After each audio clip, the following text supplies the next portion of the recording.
Le truc pour réussir, c'est le rétroplanning. Vous vous faites une ligne du temps en commençant par la fin. Au final, vous devrez présenter votre sujet de TFE devant le jury. Avant ça, vous aurez dû finaliser votre présentation orale, votre PowerPoint. Avant ça, il y a la remise de votre manuscrit. Avant cela, il y a le recueil et puis l'analyse de vos données. Avant cela, il y a le choix de vos objectifs. Et encore avant cela, vous aurez dû choisir votre sujet. Vous verrez, au total, il faut bien 1 an.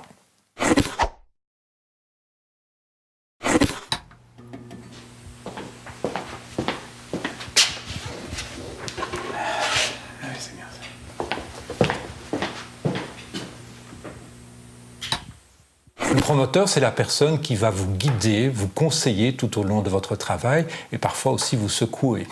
Vous verrez, le duo fait la force.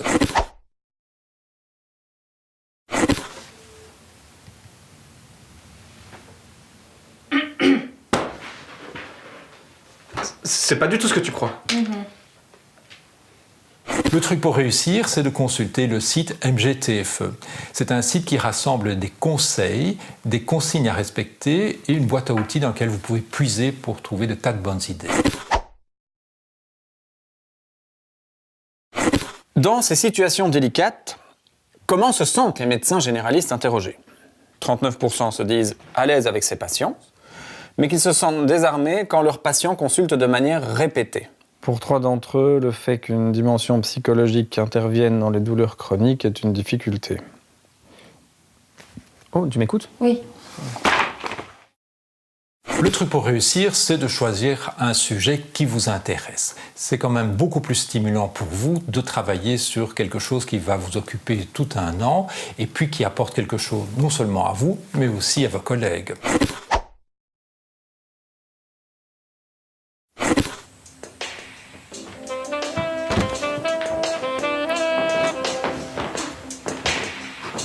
Il faut bien évidemment veiller à la diversité de l'échantillon. Exemple d'erreur fréquente. On lance un questionnaire en ligne et on constate qu'il n'y a que les gens de son séminaire local, régional, qui y ont répondu. Le truc pour réussir, c'est obtenir un échantillonnage adéquat. Ce ne peut pas être un échantillon trop restreint. Un cercle d'amis, de copains, la famille, ce n'est pas représentatif. À l'inverse, pas trop grand. Il faut rester aussi dans le cadre d'un TFE et il faut pouvoir le faire dans le temps imparti. Un échantillon obtenu par mailing est totalement inadéquat parce qu'il y a beaucoup trop de biais de sélection. Donc au final, il faudra obtenir un échantillonnage cohérent avec la méthode de recherche utilisée. Et les gars, ça y est, le TFE, on y est? Vous en êtes où, vous? Moi j'ai mon sujet, mon promoteur il est chaud boulette, c'est sur la douleur chronique. Ouais, pareil, moi je pars sur le trouble précoce du langage. C'est hyper intéressant, c'est déjà... ça commence à se construire. Ah ouais, non, mais quoi. c'est la chose, c'est important de communiquer dessus, de balancer des choses. Ouais, et puis t'as la méthode qu'il faut construire, et moi j'en ai déjà parlé autour de moi, les gens me donnent des conseils et tout ça, ouais vraiment ça se met bien quoi. Le truc pour réussir, c'est s'intéresser au feedback de vos collègues. Est-ce que votre titre de TFE a été bien choisi? Est-ce que votre question clinique est bien posée? Est-ce que votre présentation est suffisamment claire?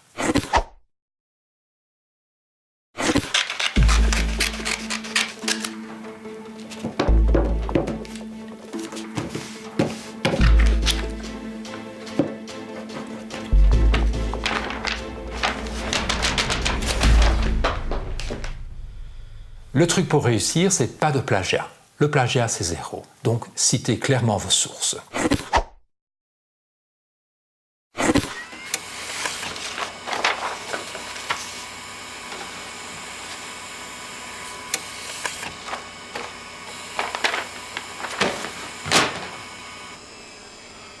Le truc pour réussir, c'est respecter les consignes. À ce propos, les règles de rédaction sont très claires.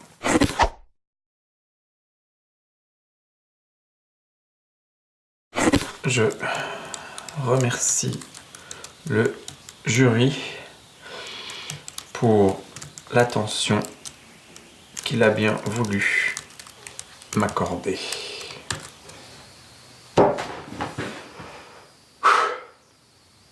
Le truc pour réussir, c'est soigner l'orthographe.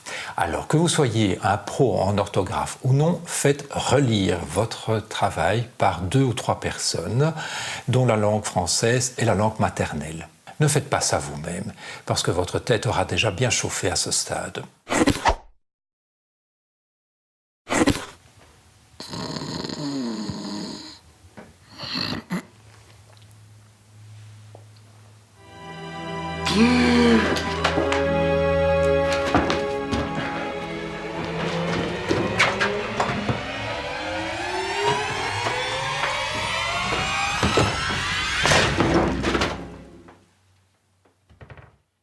Le truc pour réussir, c'est rentrer votre TFE à temps. Pas de bras, pas de chocolat. Pas de TFE remis à temps. Pas de master de spécialisation en médecine générale. Allez, bon travail!